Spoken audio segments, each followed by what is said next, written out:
سيداتي سادتي، طاب صباحكم بكل خير ومساءكم عند بعض الناس.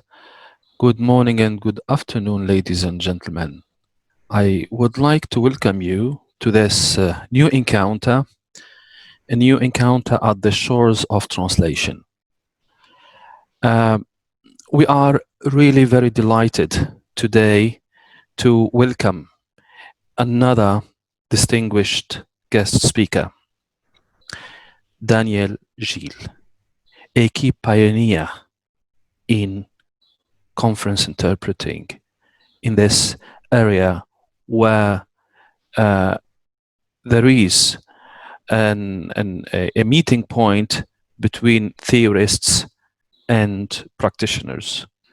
And he is going to speak about that crossroad and that crossing and a sort of a place of meeting between practitioners and theorists and scholars, because he himself is both a practitioner and a theorist. Professor Gile is an AIIC Conference interpreter, graduate from ESIT, Paris. He is a former technical translator, trainer of technical translators and conference interpreters for almost 35 years. Now he is Professor Emeritus of Université Paris-Sorbonne, Nouvelle, Paris 3, Paris 3. He has intensive academic activity since the mid of 1980s, including doctoral and postdoctoral research. He has 2 PhDs and 1 postdoctoral degree. He's a member of learned societies, former president of the European Society for Translation Studies, and member of editorial and consultative boards of many translation and interpreting journals. He has published more than 250 publications, and he is founder of SIRIN, which is an international information network on conference interpreting research. So personally, I have been very touched and humbled by his generous spirit. I met him once, that was in Malaga.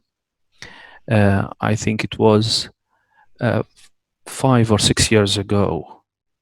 And I really was fascinated by his modesty, despite the fact that he is really an authority in that area and a very well-known scholar. Today, he very kindly accepted our invitation to talk about that subject which is at the interface of theory and practice. He will be taking us in this encounter at the shores of translation in a journey from practice to theory and the way back. And he's going to perhaps investigate interpreting research and whether it can offer a good service to interpreting practice. And he will be dealing with or using analytic techniques and to discuss effort models and laying out some types of theories about conference interpreting and basically simultaneous interpreting. So without further ado, I hand it over to him. Professor Gile, you have the floor.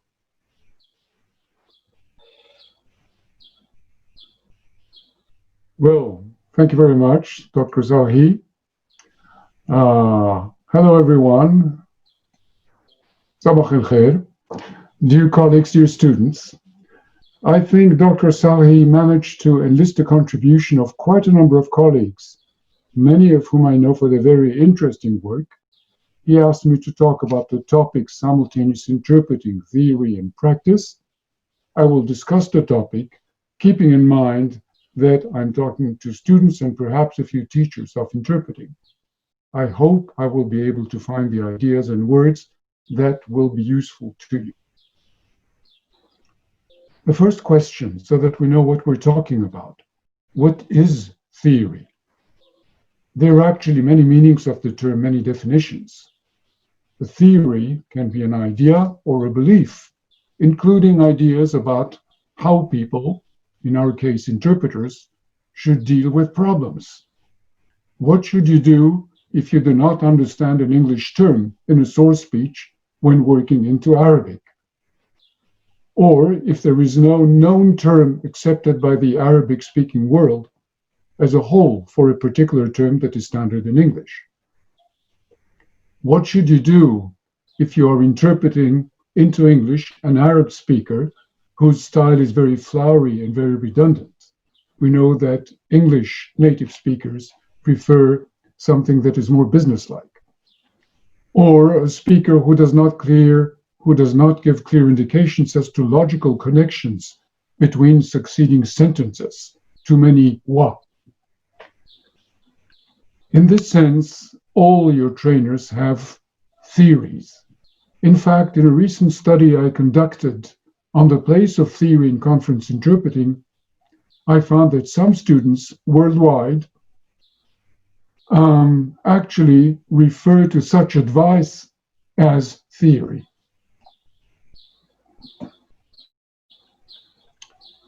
Such advice can be based on a feeling of what is right or best, based on the trainer's personal experience as interpreters, or on what their own teachers told them is right in the past.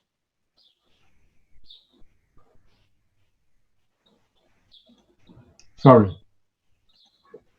But it can also be based on a more global theory, one of the theories that are found in the field of translation and interpreting studies. But let us move away for a moment from translation and interpreting.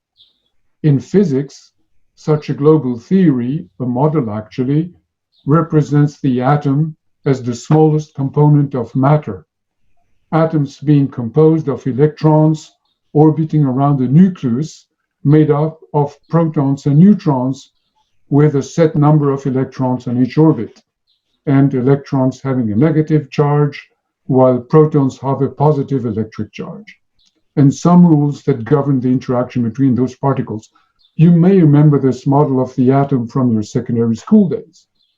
Or in physics, a model of the universe based on Newtonian physics. There are also economic theories, psychological theories, sociological theories that posit certain relations and interactions between components of the respective worlds. They can be households in economics, businesses, financial institutions, governments, etc., and their actions in economic theories. There are various social groups that interact in sociological theories. In this talk, I will be referring to theories in this particular sense of the word, not to isolated beliefs on what is right based on intuition or inherited from one's own teachers. Now, why should theories emerge in translation and interpreting? One possible reason is that humans need to make sense of what goes on around them, to find some kind of orderliness rather than pure randomness in their lives and environment. It is scary to be surrounded by unexpectedness. Sorry again. Making up theories, or at least models, is one way to get reassurance. I will be arguing later that this is one major function of interpreting theories. But translation and interpreting theories are also expected to be useful to practitioners and/or students. do they need to be an accurate account of reality in order to meet such expectations? Well, in science, in scientific research, theories are generally assumed to be approximations, to be replaced by better approximations as research advances. So at any time, the requirement is not that they be absolutely accurate, but that they be more accurate than previous theories or competing theories.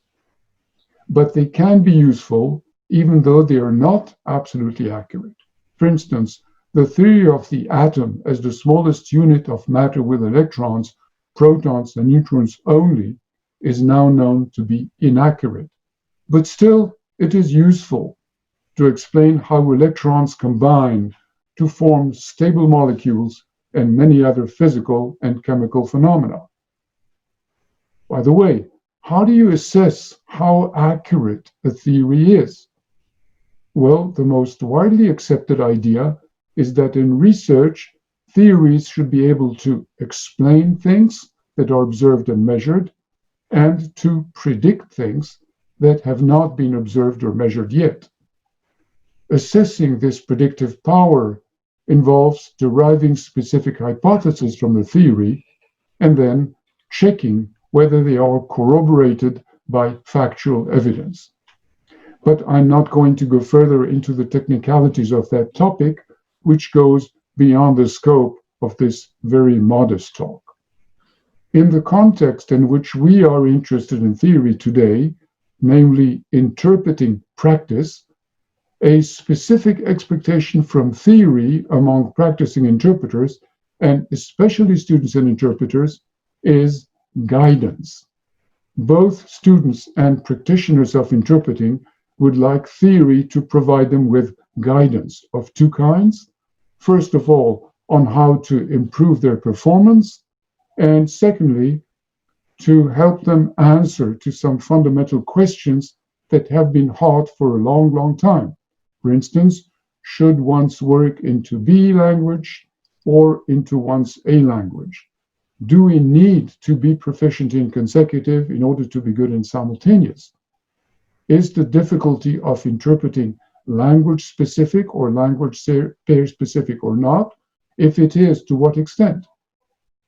This is one of the interesting findings of an empirical study conducted by Frauke Kleibs, now she's called Frauke König, in 2018. It's an MA study where she found out that people, both teachers and students, expected guidance from theory. Another expectation of interpreting students from theory, also found by Kleibs, is that they wish theories to be easy to understand, not too abstract. This is important. This is a very legitimate wish because acquiring interpreting skills and associated knowledge takes a long time, and the total time available for their training is short. But this expectation also contradicts the nature of research or the process of research, insofar as reality is seldom very simple, and developing increasingly accurate theories, increasingly accurate approximations, often involves making them more complex, which means that for students and practitioners, some balance needs to be found between accuracy and complexity.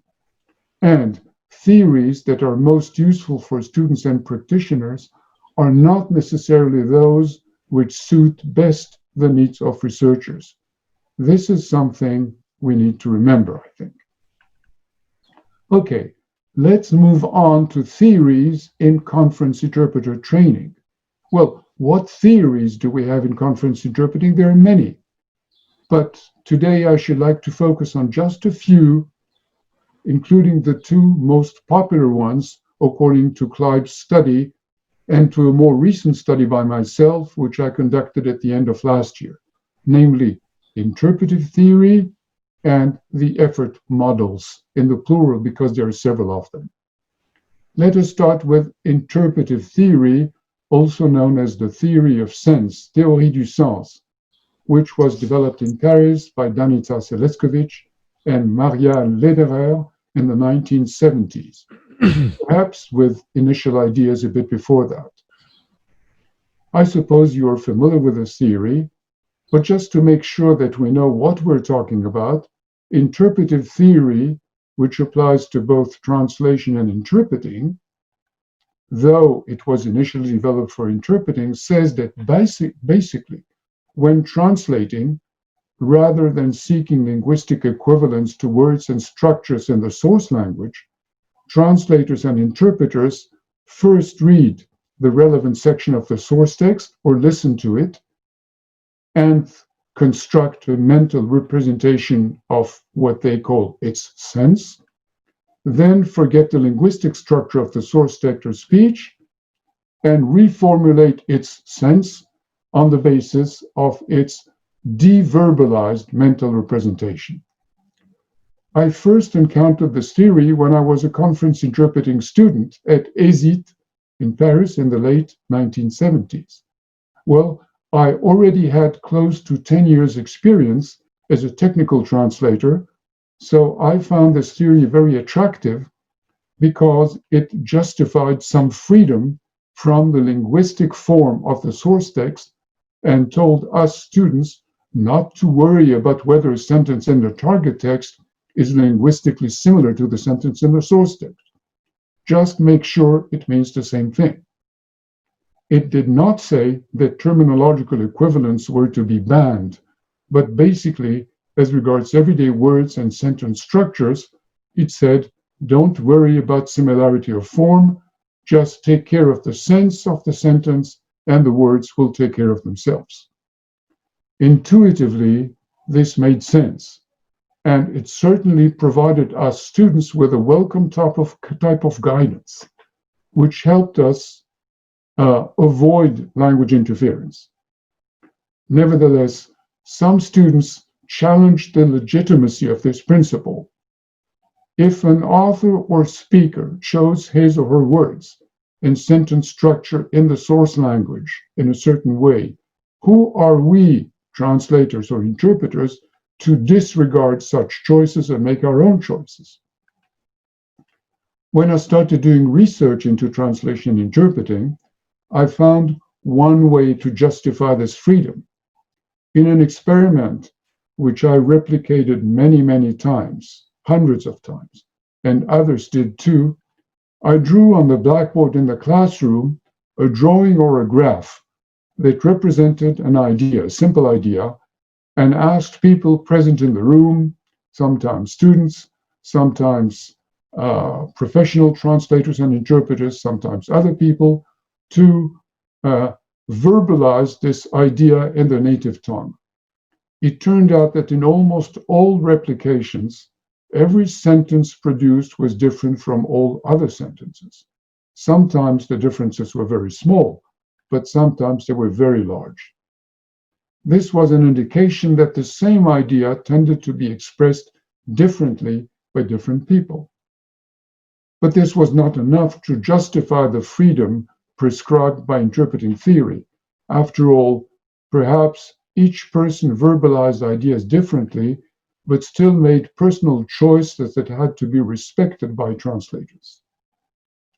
However, when they were asked to re-verbalize the same idea, less than an hour after their first verbalization, many of them produced sentences that were different from what they wrote initially. When asked why, most of them explained that after some thought, they wanted to improve their initial sentences. In other words, they were not necessarily happy with their first wordings, which weakens the claim that translators need to rewrite the target text on the basis of the initial linguistic choices of the author. But, of course, this is not a totally convincing proof either, because some people did keep the same wording the second time around, and most of those who did not still wrote something similar to what they wrote the first time. So the claim that there is something such as an individual style to an author cannot be fully dismissed on the basis of this experiment. but you can find more phenomena that support the idea of freedom from the linguistic form of the source text in most cases. I say most cases, not in all. For instance, the case that very often when you write something important and reread it, I'm sure you know this experience from your own lives, sometimes you reread it and want to change sentences completely to make them clearer or more elegant. Or more strikingly, perhaps for interpreters, the comments that interpreters in consecutive sometimes hear from speakers they interpreted if the speakers understand both languages. Sometimes speakers will say, "Oh, you expressed the idea better than I did." In other words, they were quite happy with the changes and thought that it was a very faithful rendition of what they did, of what they said for communication purposes in that particular context. There are other arguments that can be presented in favor of this idea of dissociating the form of the source text from the form of the target text in many cases. Actually, in most cases where technical translation and conference interpreting are concerned. Now, why would this be useful to practitioners? Well, let me tell you about an experienced translator working from Japanese into French. She was self-trained. She had never been exposed to interpreting theory or to any other theory for that matter. She told me in a conversation that when translating Japanese text into French, she had to change the structure of the Japanese sentences substantially, of course. But she was bothered by that.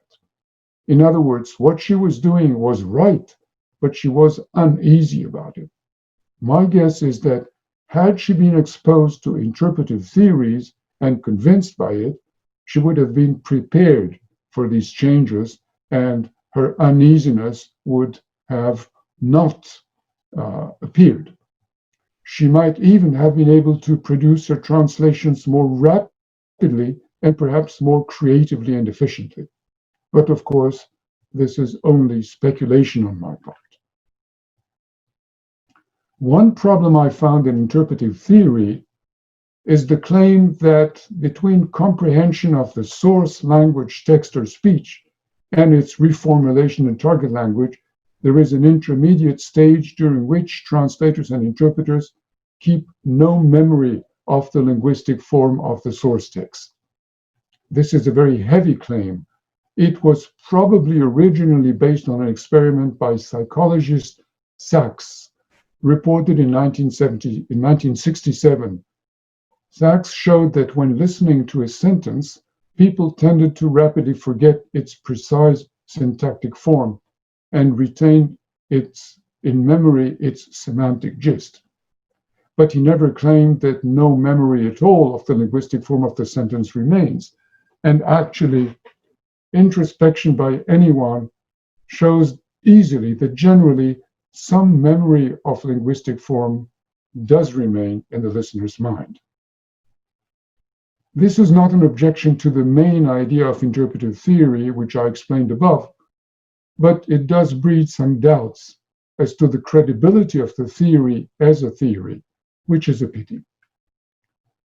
There are other parts to the interpretive theory package. For instance, it claims that utterances are understood not only on the basis of the words that make them up, but also on the basis of extra-linguistic knowledge, including cultural knowledge and contextual knowledge, which help interpret them. This is fine, and this is quite in line with research into speech comprehension and speech production. What is more problematic are some claims that have practical implications.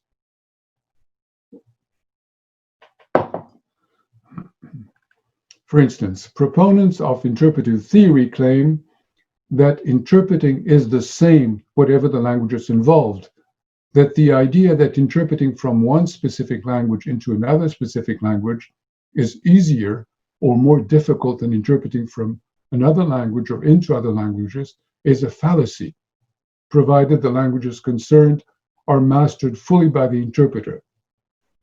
But this contradicts claims made by experienced colleagues whose qualifications are not challenged by anyone. Proponents of interpretive theory also claim that language production into one's A language is spontaneous, with no difficulties. This again contradicts anybody's daily experience in life in general, and in the booth in particular. I can understand the reasons why proponents of interpretive theory would make these claims. They came in at a time when the most popular approach to translation interpreting was linguistic in the traditional sense, meaning that translation was seen as an operation whereby translators sought the closest linguistic equivalent in the target language to what was initially produced in the source language. Proponents of interpretive theory wanted to stress that this was not a good way to view translation interpreting, and that the perspective should change radically. This may be the reason why, in their formulation of their theory, their statements converged in a direction to help convince people that such a change should occur. The problem is that by making such claims, not only did they lose credibility among some potential converts, but not all, since many translators and interpreters did not scrutinize the theory with all its claims critically, but they made the theory less powerful than it could have been had it been formulated more carefully. For instance, while the basic principle of dissociation between the two languages in favor of meaning-based translation is likely to provide very good guidance to translators and interpreters, by doing away with unnecessary worries about what could erroneously be seen as a lack of fidelity to the author's choices. And this, in my view, is one big strength of interpretive theory. When the theory also makes claims that translators and interpreters disagree with, they may lose confidence in the theory as a whole, and even in its core principles. This would be a shame. Also, if the theory is that A languages are mastered perfectly and speaking in one's A language is effortless, when students encounter difficulties in finding a word or in finishing a sentence, when producing a target speech, something which happens frequently for a number of reasons, this can make them lose self-confidence. I have seen this happen in the classroom. This can make them doubt the theory, again, including its core principle, and this is a shame. I will not go deeper into an analysis of the various claims of interpretive theory in this talk, but would just like to sum things up in a way that links the analysis so far to the topic of this talk, namely interpreting theory and practice. Interpretive theory has at least one core principle which makes it potentially useful to both students and practitioners in terms of guidance, and it is basically simple and easy to learn. These two reasons have made it very popular for many, many years. However, it also includes inaccurate claims, which damages its credibility. This is what I reacted to perhaps because my background was in mathematics and research, and I had a rather critical mind. When I started teaching translation interpreting, I tried to do better, at least by avoiding inaccuracies and excessive claims, but also by adding some elements which I thought might be useful to students. Mind you, in contradiction of what many people say, I did not reject and do not reject the core principle of interpretive theory, which I thought of and still think of as correct and particularly useful. But I felt that some other claims were not justified, and also that it did not provide good answers to some very unsettling questions, especially for students. One phenomenon that I found quite striking is the permanent effortfulness of interpreting, in particular simultaneous interpreting. Students, including myself, found it effortful to produce their target language speeches, even in their A language. And this could be seen through many hesitations, infelicities, and even language errors, which they usually did not make in everyday life. I'm sure you're familiar with that as well. They also missed parts of source speeches quite often, whereas retrospectively, when trainers or other students pointed out what was missed, it turned out that these were words or clauses that presented no particular difficulty, and students could not understand why they missed them when interpreting. Again, I'm sure you're familiar with that from your own experience. This was very unsettling. Most of us felt that we were losing the mastery of our working languages, or even that our brain was not functioning properly. Well, in my case, my wife agrees that my brain is not functioning properly, but that's another issue. I came up intuitively with a potential explanation based on the constant feeling of effortfulness during interpreting. Could it be that speech production and speech comprehension actually requires some sort of mental energy, and that failure for them to function properly was a result of lack of such energy, which might be due to interference between speech comprehension and speech production, both of them requiring this energy. This would mean that failure to produce speech well or understand speech is not necessarily linked to lack of knowledge or mastery of the relevant languages, but to another factor which could perhaps be dealt with separately. I started exploring the scientific literature to see what experts had to say about language production and comprehension, and found very interesting theories. But before we go into that, let me just complete the process which led to my first so-called effort model for simultaneous interpreting. Besides listening and speaking, interpreting involves memory operations over a short period of up to a few seconds. This is known to all and quite natural, because on the whole, you need to understand before you reformulate, and re-expressing ideas in the target language requires some time, as you have to construct new sentences. But what students experienced in the classroom with respect to these short-term memory operations is that often they understood something, the speaker said, but forgot it before they could reformulate it in a target language sentence. This is also rather mysterious. Why should one forget things that one heard and understood just a few seconds ago? Again, I thought that an answer might lie in the use for short-term memory operations of the same mental energy, as I called it initially, as for speech comprehension and speech production. So I combined these three functional efforts into a model whereby speech comprehension of the source speech, speech production of the target speech, and memory operations over a short term use a finite, a limited mental energy resource, and that many errors and omissions in interpreting were due to either excessive energy requirements or to mismanagement of this energy. I soon decided to call this energy processing capacity, and later, when I became familiar with relevant cognitive, psychological, and psycholinguistic literature, to also use the term attentional resources. By mismanagement, I meant too much focusing on one function, namely comprehension, production, or memory, to the detriment of another, which could happen at any time. The idea came inter alia from the suggestions of trainers who taught us consecutive interpreting, who insisted on focusing on listening rather than on note-taking, and on only noting down notes once we had understood the idea or information that the relevant speech segment contained. This highlighted the fact that we could focus our attention on one or another, which could have implications on how well we would perform.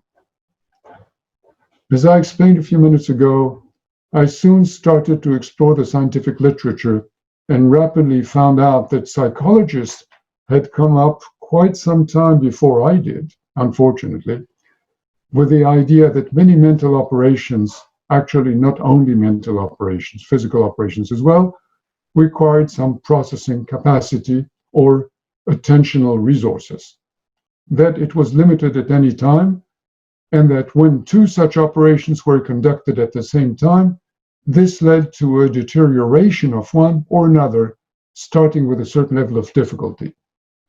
This was a very welcome corroboration of my intuitions. I also learned from cognitive psychology that when attention needs to be divided between two or more concurrent operations, this requires additional cost. This also made sense intuitively, and I added the so-called coordination component to what I call the effort models, because they stress the effortfulness of interpreting. So I ended up by having a model of simultaneous interpreting, which was composed of 3 core efforts plus the so-called coordination effort. Each requires some processing capacity, and when 2 or 3 of them operate concurrently, the total processing capacity requirements are more than the requirements for each of them, though I did not assume pure additivity. Okay, so what do you do with that? In mathematics, once you create some kind of mathematical entity, which can be completely abstract or based on a model of reality, which was the case here, you start exploring its properties and what it can tell you.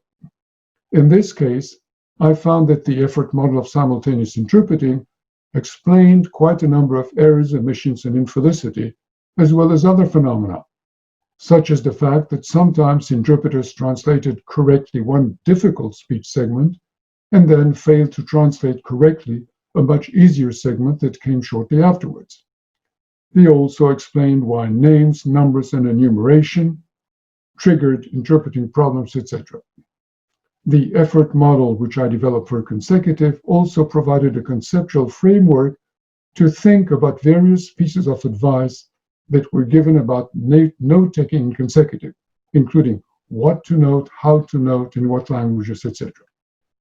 I will not go into that and into other implications of this initial model now, and will refer you to the book Basic Concepts and Model for Interpreter and Translator Training, published by John Benjamins, to see detailed explanations if you're interested. One other thing that I found out from cognitive psychology is that when repeated often, operations requiring processing capacity required less and less processing capacity, a process that is called automations of these operations. This was a very interesting finding, one that could generate much hope in students. If at least some substantial parts of the efforts were automated over time in practice, this meant that both individual requirements and total requirements could be expected to decrease, which meant in turn that there were less chances of saturation of the available processing capacity and gradual decrease of errors, omissions, and infelicities, hence a general improvement of interpreting performance. The condition was that students practice a lot. So this widened the horizons that could be reached using the effort models and generated further ideas and models, one of which is the so-called gravitational model of language availability. It postulates, inter alia, that the more often words and sentence structures, but mostly words, are encountered either in active form, when students or practitioners use them for production, or in so-called passive form, when a speaker produces them and students have to understand them, the more their retrieval from memory for production or identification and comprehension was automated, which resulted in lower processing capacity requirements for production or comprehension, respectively. Again, I will not go into the details, and I refer you to existing literature. What I can say is that the effort models rapidly became popular. I did not expect this, as I had essentially conceived them for myself and for students, but of course, I was very happy to see their popularity.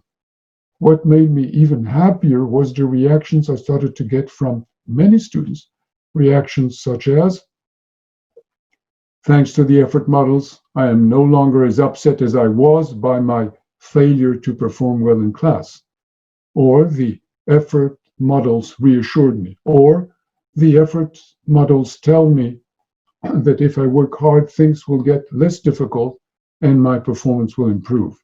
They all amount to the same thing. They boost the student's morale at a time where it is often under heavy strain. Moreover, like interpretive theory, the effort models are rather simple and easy to learn, though not quite as simple as interpretive theory. Interpretive theory has guidance as its strong point. In my view, the effort models has as their main strength their explanatory power. But how good are the effort models and scientific theories? Not excellent, I would say. Interpretive theory is not excellent because it makes too many unsubstantiated claims and some clearly incorrect claims, erroneous claims. And the effort models are not excellent as research models because they are very holistic. They do not look at things in cognitive detail and do not allow very specific interaction with cognitive psychology or psycholinguistics. There are other theories and models which are far more technical. This, in particular, is the case of Barbara Moser's model, developed in the late 1970s, of Robin Setton's model, which was developed around the year 2000, and more recently, Kilian Saber's model, which was developed a few years ago. But none of them are very popular in training or professional circles. Why is that? Not because they're less accurate than interpretive theory or the effort models. Far from that. They go deeper and use theory and findings from cognitive science more extensively. But they require much more time and effort from students and teachers who wish to understand them. And the added value in guidance and in explanatory power is difficult to identify. So, to conclude, I'm not sure at all that theory is necessary for interpreting students or for practitioners. I'm not sure at all that at this time, theory allows practitioners to reach better performance. This may happen in the future on the condition that much empirical research be conducted and deliver innovative and practice-oriented findings. But I think that theory as it stands, if selected adequately, can be useful for guidance and explanation at very little cost for students, trainers, and practitioners. Thank you for your attention. Thank you very much, Professor, for this very insightful presentation indeed on the theory and the practice of conference interpreting and the effort models and so on. Before I open it up to the floor, to the other guests, I would like to ask a question about theory. And you ended up your presentation by saying that you don't believe that theory is necessary to students and practitioners or professionals. I would like to ask a question. How about if the effort models can describe what is going on in the mind of the simultaneous interpreter, describing it into detail, like taking a snapshot of what is going on over there, and then proposing and suggesting some techniques that are practical to overcome the challenges posed by the cognitive load, for example, or the finite attentional resource, as you said. So my question is how to enhance availability, language availability, by conducting proper memory management, for example, and whether this availability is active or passive. So can those models, which are theoretical in nature, go the extra mile of proposing some practical tactics, I would say, or strategies to overcome the challenges and enhance performance? Okay, thank you very much for this question. A very good question. Even though I'm the author of the effort models, I'm afraid that, in my view, all all the tactics, all the strategies that have been identified so far were identified by interpreters on the basis of experience, and not on the basis of models, not on the basis of theories. I think what theories help you do is perhaps at this point, is think about them, analyze their strengths and weaknesses, and perhaps point out that some of them are not as good as they seem to be. For instance, if people say that one should use many symbols in consecutive, or if people say that you should work into your A language only, or things like that, you can try to look using either the effort models which focus on cognitive issues, or look at other theories, and including sociological theories. If you work, for instance, in a community interpreting setting or in a sign language interpreting setting, and then think, does it make sense or does it not make sense? Why would it make sense? Why would it not make sense? Because very often what we do, the strategies and tactics that we adopt, are based on the views of people who were told this is fine, but we don't know whether it's fine. I think theories provide a framework which can help us test hypotheses. Is it true, when people start doing empirical research, is it true that one's performance in a B language is not as good as one's performance in one's A language? Is it true that when working between two languages, like say Arabic and French, you have more or less difficulties than when working between Japanese and French? Or are the difficulties different? And if so, are there tactics that would be more relevant that could help us save time? I think theories can help save some time and perhaps dispel some misconceptions, provided we conduct empirical research and actually test ideas. But as far as I know, so far the theory has not come up with completely new solutions that interpreters had not come up before. Excellent. May I ask another follow-up question related to still the same theory, whether it embraces also the element of space, because the interpreter is acting and performing in a particular environment, space, which is most of the time a conference space environment, by managing those difficulties and challenges through elements from the space, like coming to know the participants, coming to know the space, to alleviate any extra load, and facilitate the task of the mind. Yes, thank you very much. Yes, I would rather use the word environment. I was trying to understand what you meant by space, especially because I'm interested in sign language interpreting, where space in the more traditional sense of the word is much more relevant than it is for us. But of course, it's relevant for us as well. But as regards environment, yes, of course. But this would not make, for instance, if we're looking at the effort models or at interpretive theory or at other cognitive theories, this would not be directly part of the theories, because this would make them much more complicated. But it is definitely true.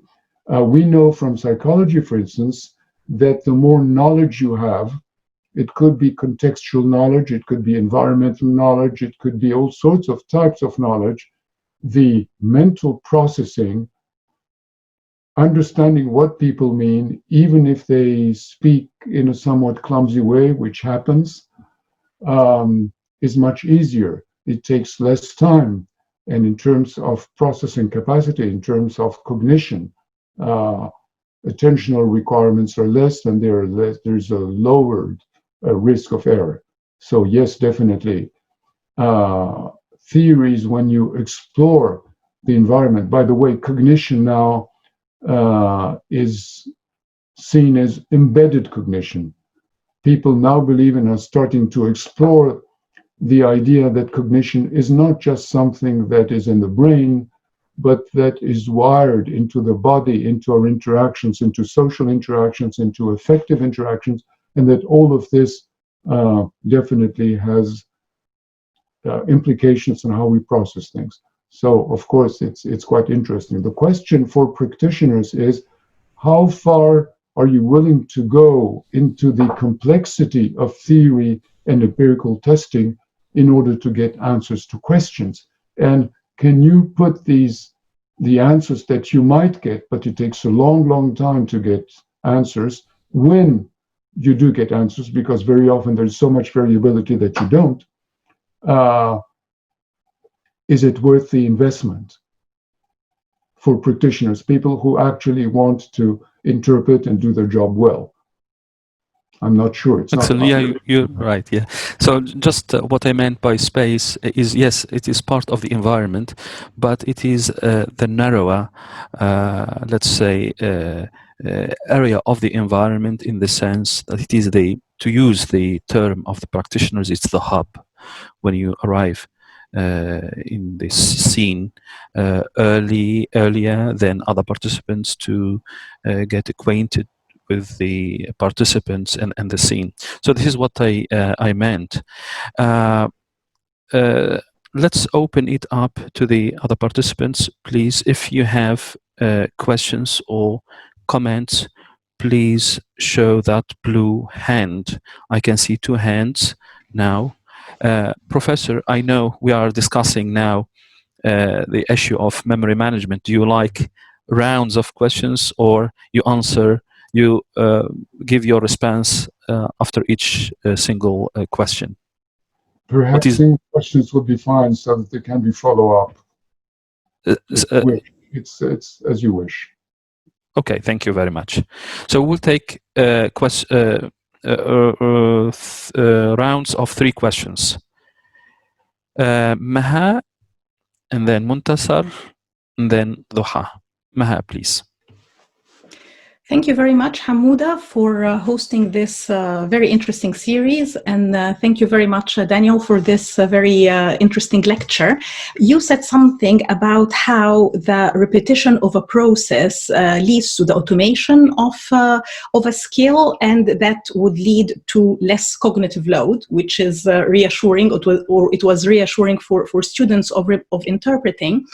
How much do you think of this applies to remote interpreting, where you can see there are different platforms with different interfaces and different features? So I'm trying to see how much of this applies. Is there hope that interpreters who are now overwhelmed by remote interpreting might find that the solution is practice and automation eventually? Thank you. Thank you, Maha. Muntasar? Yeah, thank you so much for this wonderful Maybe I can answer this one first. Oh, please, yes, go ahead, please. Yeah. Thank you, Maha. It's excellent question.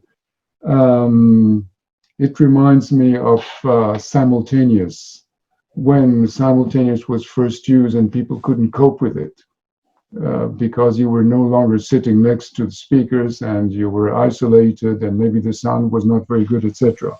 It also reminds me of Sabine Braun's work on telephone interpreting in community settings, where she wrote something very interesting.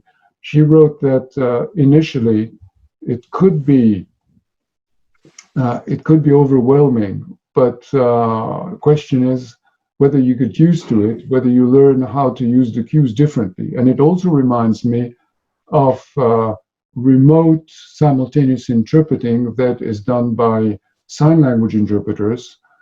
Sign language interpreters have much more of a problem, because if you don't have space, in other words, if you don't have the third dimension of depth, because they see things on screen, it's more difficult to read signs, because signs do not only go from right to left, etc., but they also go from back to front, and it's more difficult. So yes, definitely, we need not only to look at things statically at one point when people only start remote interpreting and using hubs and using platforms and all that stuff. We have to see what happens when they get used to it, because there is probably a better ability to manage everything and probably reduce requirements.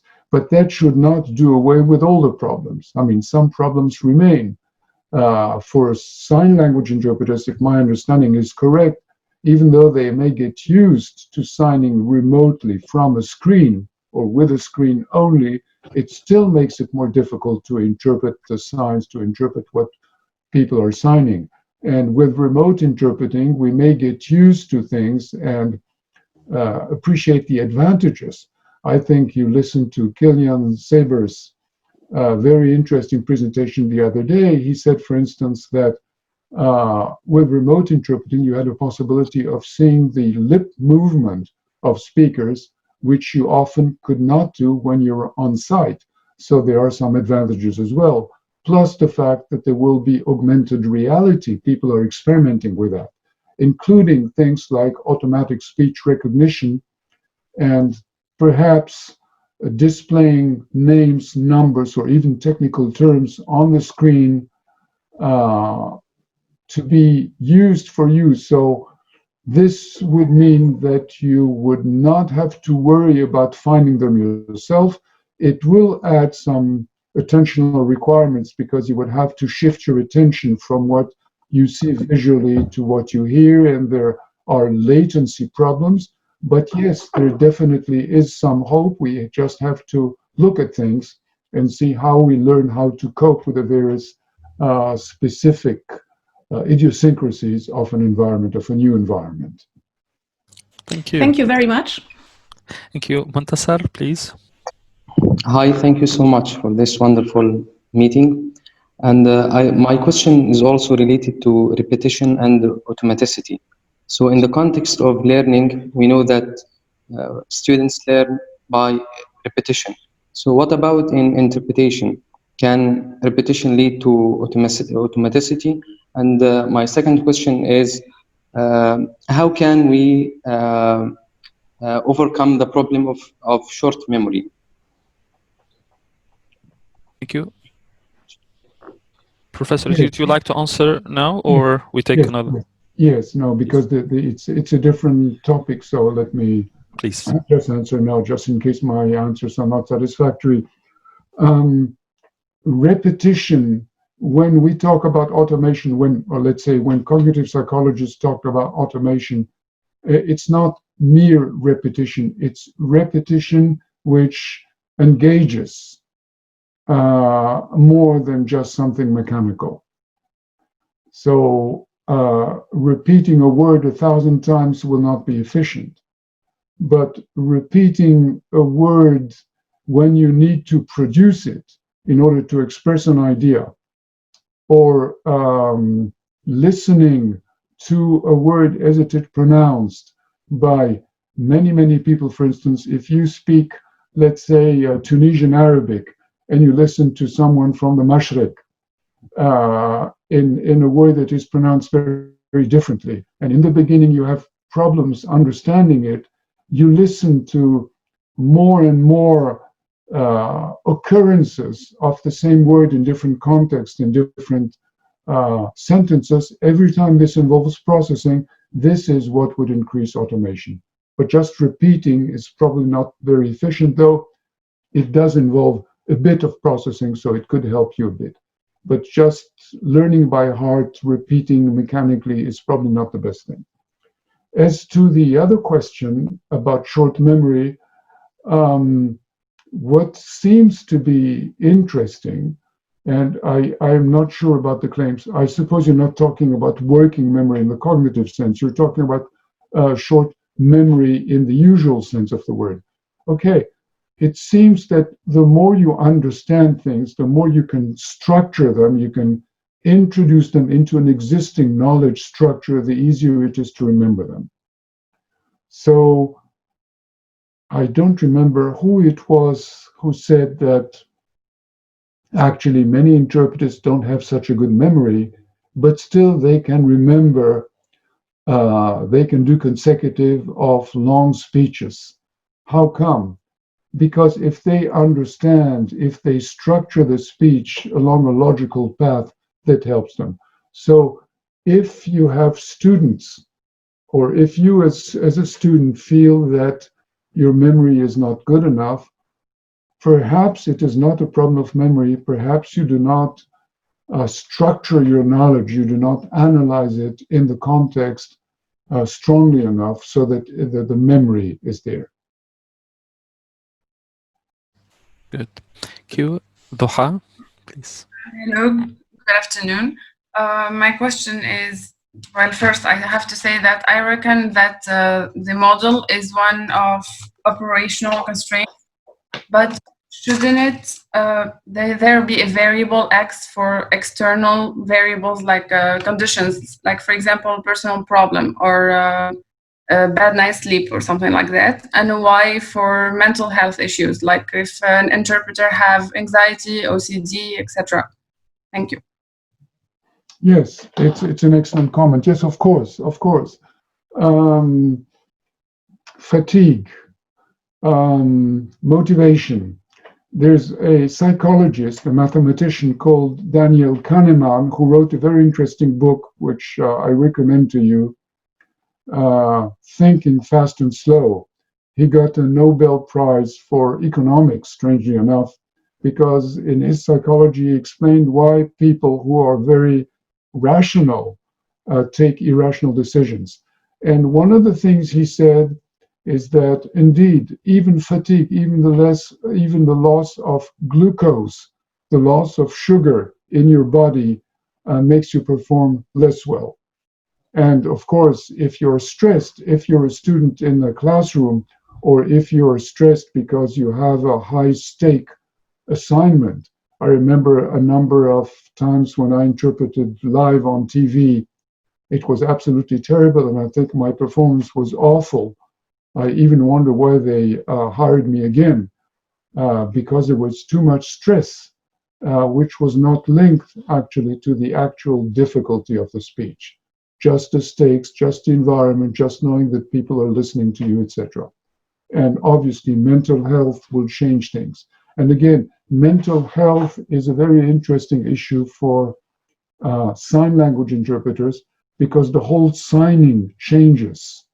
The whole gestures that deaf people use become very, very different and difficult to interpret. So yes, it's a very relevant question. And yes, you're right, there definitely is the influence of such external variables or external parameters. My question again is, do you want to include all of them, and the list will be quite large, in a model that tries to be simple, in a model that you would explain to students or to practitioners? I would say yes, do so if you have people who are going to work in a particular environment, for instance, healthcare interpreting. Or do so if you're going to work in a refugee camp, because there are some particular external variables that need to take on board. But basically, many of them have an influence on speech production and on speech comprehension, on the way you interpret what people say and on the way you speak in order to get through. Thank you. Professor, I'm mindful of time, and I don't know whether we can go up to 12:30 Tunis time, 1:30 Paris time. Well, it would cost you a bit more. We'll pay. We'll pay for it.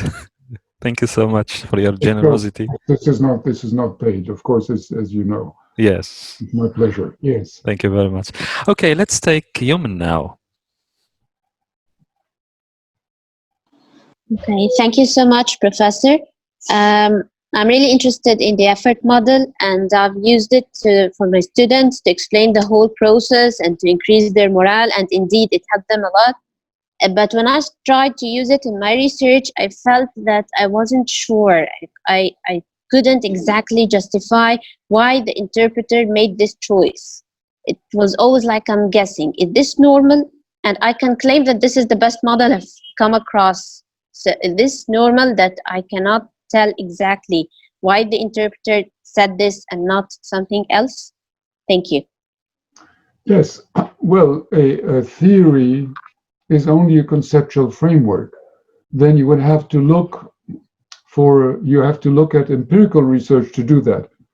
And I was reading just before this meeting a very interesting paper by a Polish colleague called Ewa Gumul. I don't know whether I pronounce her name correctly by Polish standards. She looked at students' performance and at retrospection. She asked them to retrospect. And she tried to see whether there was correspondence between problem markers, for instance, hesitations, omissions, restarts, corrections, etc., and what they said. So asking people to retrospect is one way of doing it. Another way of doing it is doing experiments. You can manipulate some variables. If you think that what might have been the problem is an accent, or non-standard Arabic, for instance, or a strange kind of English that your students are not used to, or a strange kind of French that people are not used to, then you can do comparisons experimentally. Have them work on something that is standard and on something that is not standard, and see what happens, if there is a difference or not. This is the very principle of many, many experiments. Of course, you may not always get a very clear-cut result because there are too many variables. And of course, if you get a clear-cut result once, that doesn't mean that it's true, because you would have to make many repetitions, so-called replications of the experiment, and try to see whether you always get the same results before you can really say something with some and persuade people. But this is the way. Theory itself will not give you absolute answers unless it's a very quantitative theory. For instance, some theories in physics, and even some theories in physics, Newtonian physics, will apply to some cases, but not to other cases when you're starting to reach very, very small particles, or when you are talking about phenomena that occur at the speed of light or close to it. Good. Well, thank you so much. Thank you. Thank you. Hi, Professor. Hello. Thank you for this lecture. Well, my question is about the psychological theories in relation to the field of interpreting. Basically, by psychological theory, I am referring to Sigmund Freud and his books, The Interpretation of Dreams and Totem and Taboos. Well, do you think that the unconscious can play a role in the process of interpreting? And my second question is it possible to formulate a proper theory that works for all interpreters, bearing in mind the tremendous amount of variables?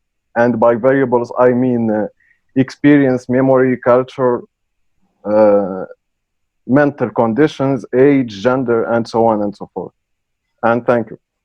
Okay, thank you very much. Quite interesting. I think that I had one a long, long time ago. I had a student who was very intelligent, who mastered English and French perfectly, but who never managed to do interpreting, who never managed to learn interpreting properly. He had big, big problems. And I think probably one of the explanations had to do with his personality. And I think that Freudian psychology or other psychologies of the same kind could possibly provide an explanation. But again, this is not something that I would recommend as a general framework. When you look at the behavior of people, especially behavior that is a bit I wouldn't like to say abnormal, but let me say singular, that is not typical, and you want to explain it, maybe such theories can help you do that. That's as far as I can say. I would not go into Freudian psychology or anything, or any of its variations or any of its successors as a standard conceptual framework for interpreting. You could have that for translation, maybe, but not technical translation. I don't know. I'm out of my depth. But it's an interesting point to consider. And the other point that you made, of course, there are not only many variables, but there's a lot of variability. Variability is much more of a problem than variables. You can have thousands of variables and only 3 really make a difference. You know that the strength you need to lift a glass full of water or even without water depends on the position of the moon. This is a physical law. Because there is attraction between the moon and the earth, between every mass and every other mass, etc. But the amount is so small, the amount of reference it makes is so small that it's not being taken into account. I would say the same thing about theories. If theories could be comprehensive, they could account for everything, they would not be theories, it would be reality. Then the theory would be as complex as reality. So what you try to do in theories is to try to focus on a couple of major issues.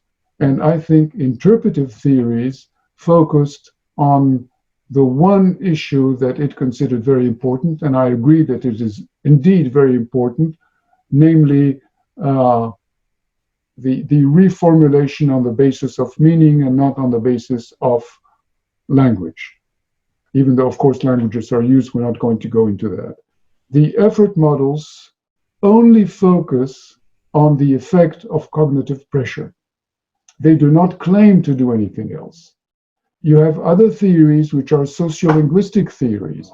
You may want to try to explain why sign language interpreters sometimes make omissions, whereas they could be much more accurate. And the omissions are made because they chose a speaking tactic which involves a lot of loss of time. But they chose this tactic because it is more iconic. In other words, it is more in line with the way deaf people use language. Because deaf people and sometimes interpreters who adopt their views do not like the spoken language to interfere. So they chose to speak in a way that would be sociolinguistically acceptable to deaf people over accuracy. They could have done the same thing, for instance, by mouthing a word. In other words, using the mouth movements, the lip movements, and perhaps finger spelling of one or two letters, and the deaf people would know. So they would not lose time and the accuracy would be higher, but they didn't. So you have other theories depending on what aspect of reality you want to investigate. Thank you. Mohammed Zaroud, please. Hi, Mohammed. Thank you, Dr. Hammouda. Thank you, Professor, for your lecture. Just my question is a pedagogical one, and particularly regarding the assessment. I've been teaching different interpreting courses for like 5 years, and for my last 2 semesters, where I was teaching like consecutive interpreting practice, I use different criteria to assess my students, performance. Among other criteria, I use like interpreting accuracy or meaning accuracy and professional behavior. What I noted was a bit remarkable, yet bizarre notice. My students who are very fluent and convey the meaning almost accurately from English into Arabic and Arabic into English behave less professionally, in the sense that sometimes they switch from standard Arabic into the local Arabic. Sometimes, especially in consecutive interpreting practice, they do not come well prepared, in the sense that they do not, for example, bring notebooks, pens, for example, to take notes and so on and so forth. So their performance is good, but their professional behavior is not. In contrast, those who are less accurate in performing the meaning, they behave more professionally. My question here is there any other strategies or a way to motivate good students to behave professionally according to effort model or interpretive theory? Thank you very much.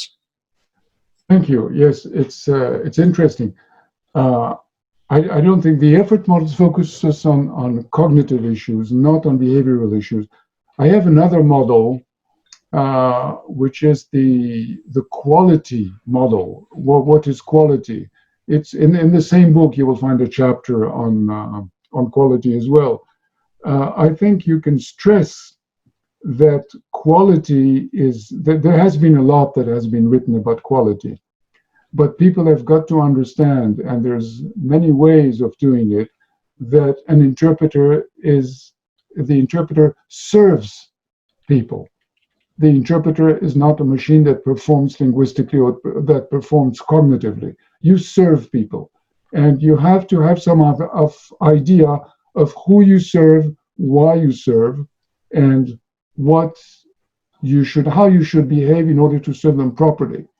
I would say that I don't know your students. I don't know what the didactic environment and atmosphere and didactic traditions are in your school, in your program, but and whether you have the technological means or not, whether people are very sensitive or whether they accept criticism and guidance. But there are many ways. One of them would be, for instance, to show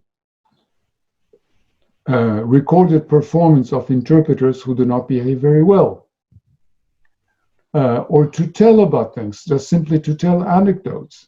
There are some of us who are very good interpreters no longer get any work. Why is that? Because there are behavioral problems. Because, let's say, they're too loud or make too much noise. I remember back in the 90s, there was one client who recruited me and then said, we don't want him. We want him no longer. Because I insisted too much, and probably not in a very good way, not in a very diplomatic way, on having documents. I knew that the documents were there. I could see them, but they refused to give them to me, and I insisted too much. So there was something I learned from that, but it wasn't very good behavior. You might say that it is professional behavior to request the documents if they are available, but you may also say that first and foremost, there are aspects of behavior that should be, that should be more important in some cases than in other, in some environments than in other. I know that some people, some interpreters who perform very well are invited because the delegates, the clients, appreciate the fact that they mingle with them. And in some environments, it's the opposite. People don't want to have anything to do with interpreters, and if interpreters come out of the booth and start mingling with them, then they reject them. So, I mean, you can either gather some anecdotes and talk about them, or use some videos, or ask students more simply in the classroom, you saw how this person behaves, how would you feel if you were a client? I mean, all sorts of things like that. Very often, sometimes with questions, with simple questions, you raise people's awareness, and you see there's nothing bad or evil or ill-intentioned about their behavior. They're just not aware of the negative parts. So if you can do something, if you can raise their awareness, sometimes that's enough to really help. Thank you very much. Professor, I have a question related to your answer. You said that it is also a service-driven or oriented performance. So we can assess performance based on the service an interpreter can provide to his or her client. And it has also to do with behavior, professional behavior. So I would like to ask whether this service approach to interpreting and behavior approach to interpreting can be also part and parcel of the job of the interpreter and enhancing the performance and making the interpreted event more successful. In other words, can the interpreter go the extra mile?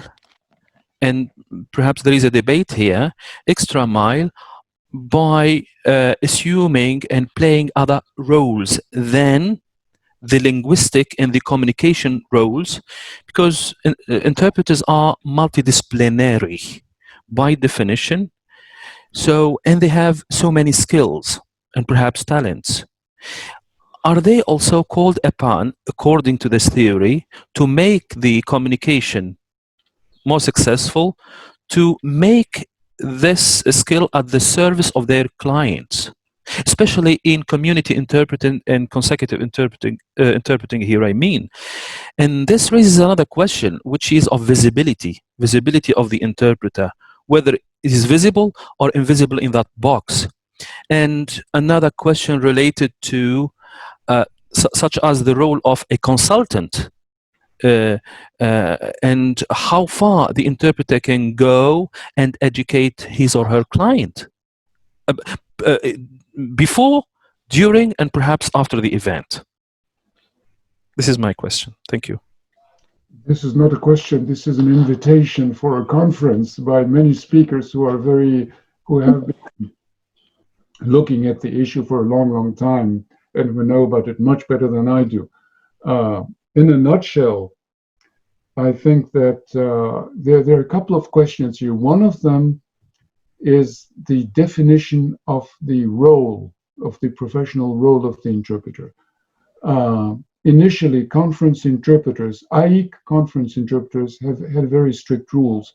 We wanted to educate clients. We wanted to make sure that clients understood that conference interpreters are not liaison interpreters, that conference interpreters, even though they may be female and may be young and may be pretty, are not coffee makers, that conference interpreters are not translators, etc., etc., that our role is, and that they're not technicians, by the way, so that you do not go and take the equipment and install it and disinstall it, etc. Because if you don't impose boundaries, then clients will try to get you to do everything.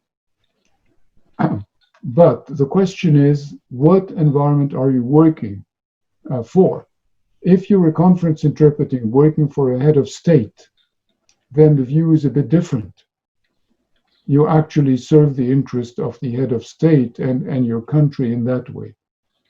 If you are a community interpreter, it's much more difficult because community interpreters are very often caught in between the needs, including psychological needs, of immigrants or ethnic minorities, and some authority, which may be a favorable authority, a positive authority, responsible one, or which may be an authority that seeks to oppress or that seeks to refuse to grant people their rights, etc., etc.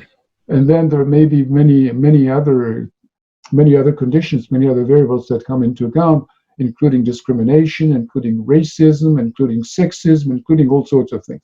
And that happens, by the way. Sexism is something that female interpreters, even conference interpreters in very high circles, experience as well. So the question is, what role do you think in your particular environment you want to play? Whether this will be good for the profession as a whole, whether this will be good for the cause that you're serving. For instance, I think Maha worked in refugee camps and other places like this. where obviously, or to me, I think maybe I'm completely wrong, but I think it would be quite obvious that the main thing is to serve the needs, the urgent needs of the people, and not to serve the interest of the authorities or of one against the other. Sometimes when you interpret in a business environment where you take business trips, and many conference interpreters, Japanese interpreters, Chinese interpreters, Korean interpreters, inter alia, I'm familiar with these cases, go on trips with business people for negotiations. And very often there is a big cultural difference between them. They are taken not to perform language services. They are very often taken because of their skills, as you said, because of their knowledge of the two cultures, perhaps to be advisors, perhaps to help the transaction be completed successfully. So I think, to me anyway, it's my mindset, but it doesn't have to be like that for everyone. To me, what is important is to have some kind of idea, initially, conceptual idea of what I am, what my role will be in a particular setting. And this will define what I will do and what I will not do, with some flexibility, of course. And you have to behave professionally, of course. And if people are really helpless and they want you to do something extra, then you can go the extra mile. But not offering generally, I'm your interpreter, so I'll prepare coffee for you and I'll shine your shoes when you leave them outside the hotel room at night, etc., etc. Or I will be a consultant and I will try to convince your the other party that you're right. No, these things, they don't work. There are such things as neutrality or impartiality that apply in most cases, not in all cases. But we have to know, we have to have an idea of what situation we're in. I'm not saying that it is God who said that interpreters should act in this or that particular way. I'm saying that this is a social activity and a cognitive and linguistic activity, of course, and a commercial activity it can be as well, but it's a social activity inscribed within a social environment. So you have to know what kind of social environment you are in, what is the role you're expected to play, whether you accept it or not, and when you do, you play by the rules. I don't know whether that answers your question. Answers quite well my question, despite the fact that it opened doors wide to another question related to loyalty. If you are serving a head of state, for example, to whom you are loyal.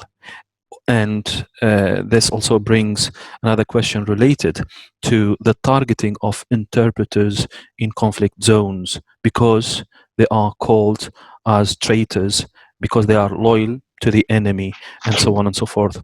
I'm sorry, time is up.